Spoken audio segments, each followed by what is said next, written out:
রাতের 3/2 পার হলে আল্লাহ তাআলা সপ্তম আকাশ থেকে প্রথম আকাশে নেমে আসেন। নেমে এসে বলেন, মায়া ধনী ফাস্তাজিব লাহু, কে আমাকে ডাকে আমি তার ডাকে সাড়া দিব, বললে আমি শুনবো। মায়া শুনেনি ফাতিয়াহু, কে কি চাই, যে যা চায় আমি তাকে তাই দিয়ে দিব।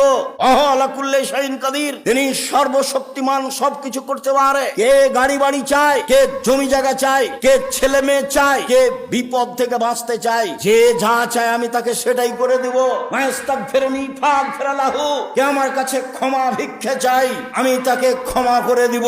রাতের 3/2 পার হওয়ার পরে আল্লাহ তাআলা সপ্তম আকাশ থেকে প্রথম আকাশে নেমে এই কথা বলতে থাকেন, আর আমি দুর্ভাগ্য ব্যক্তি রাত 2টায় ঘুমিয়ে টিভি বন্ধ করেছি, মোবাইল তো আছে আল্লাহর রাস্তায়। আপনি বাড়ির গার্জেন, বাড়িতে একবার ধরে মেরে যে কারফিউ জারি আছে, কি 10টা 10:30টায় ঘুমাতে হবে। ব্যবসা বাণিজ্যের লোকেরা হিসাব নিসাব করে না 11টায় ঘুমাল। একবারে জরুরি ভাবে যারা পড়াশোনা করছে এ ব্যতীত যে কোনো মূল্যে ছেলে মেয়ে রাত 10টার পরে ঘুমিয়ে যাবে, এটা আপনাকে শক্তভাবে পদক্ষেপ নিতে হবে।